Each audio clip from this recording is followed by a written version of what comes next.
अरे कब से कुंडली देखी जा रहा है, कुछ बताएगा भी?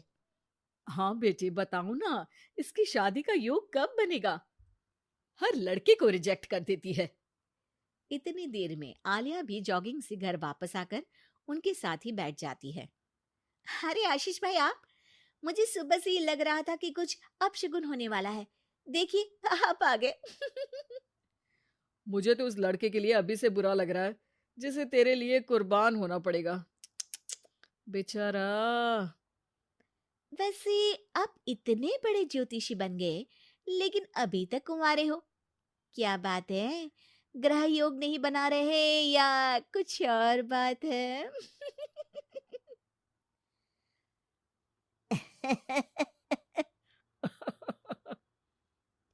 आलिया की इस बात पर वो और उसकी दादी हंसने लगते हैं, जिन्हें इग्नोर करते हुए माँ एक बार फिर उसकी शादी की बात पर आ जाती है। बेटा, इसकी बात का बुरा मत मान। तू ये बता कि दिक्कत क्या है? अरे मौसी, सबसे बड़ी दिक्कत तो इसके जिद्दीपन की है। बाकी मंगल भारी है। जिद और स्वाभिमान में फर्क होता है।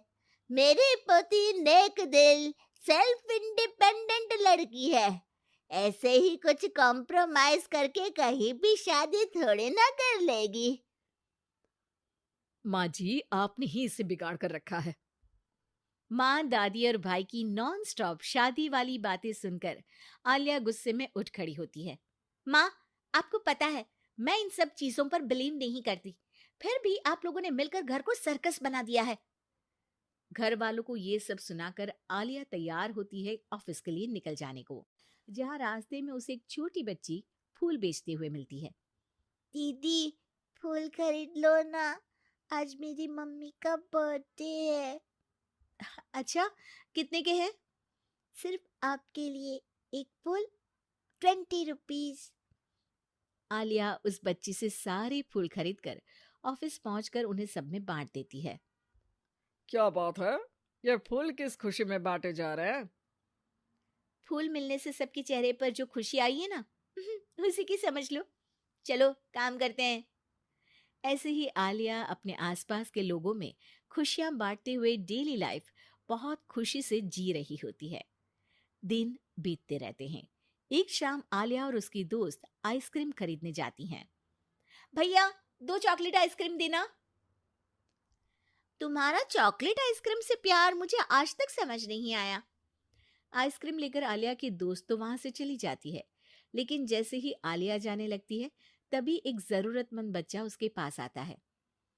दीदी, आइसक्रीम खिला दो। आलिया बिना कुछ सोचे अपनी आइसक्रीम उसे दे देती है।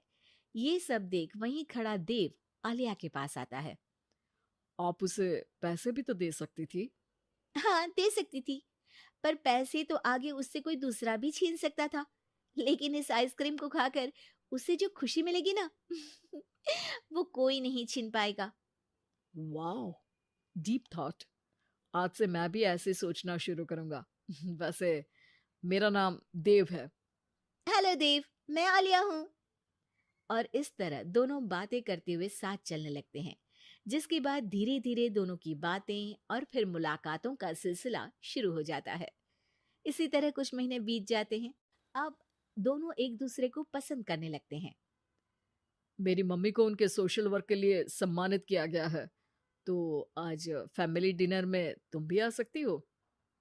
अगर तुम्हारी मम्मी की गिफ्ट के लिए तुम मेरे साथ शॉपिंग चलोगी, तो जरूर आऊंगी। दोनों शॉपिंग पर जाते हैं और रात को आलिया देव की मम्मी के लिए सुंदर लाल साड़ी लेकर डिनर पर पहुंचती है, जहां गिफ्ट देने और थोड़ी बात करने के बाद सब डिनर करने बैठते हैं। आंटी, आपको साड़ी कैसी लगी? अ, ठीक है। मतलब मैं एक सोशल वर्कर हूँ, तो ज़्यादातर सोबर कपड़े ही पहनती हूँ।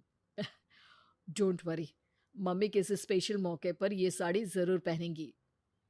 इसी तरह बातें आगे बढ़ती हैं और डिनर खत्म होने पर आलिया घर वापस आती है, जिसके बाद से ही वो देव के साथ बात करना बंद कर देती है।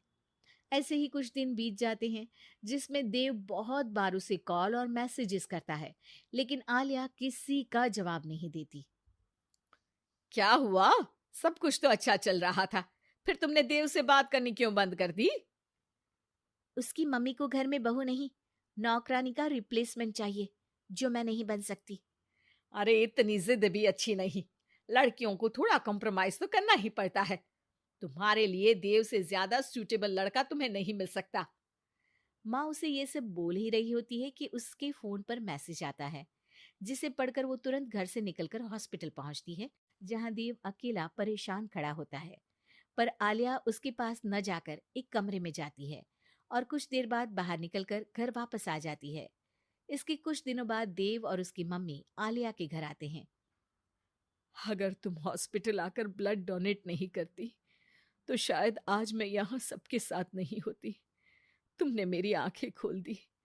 मैं आज तक हर काम करते हुए यही सोचती थी कि सोसाइटी क्या सोचेगी, लेकिन तुमने मुझे समझाया जो नेक होते हैं उन्हें किसी दिखावे की जरूरत नहीं, उनका काम ही सब कुछ है।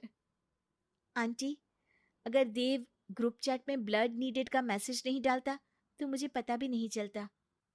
वो तो ठीक है, तुमने साड़ी नोटिस की, स्पेशल मौका। आलिया, मैं खाना बना लूंगा, घूमने जाने पर सारा सामान उठा लूंगा। प्लीज शादी के लिए हाँ बोल दो। अगर खाना दोनों मिलकर बनाए और घूमते हुए जब जो थके दूसरा उसे लाइफ लॉन्ग संभालने का वादा करे तो डील पक्की।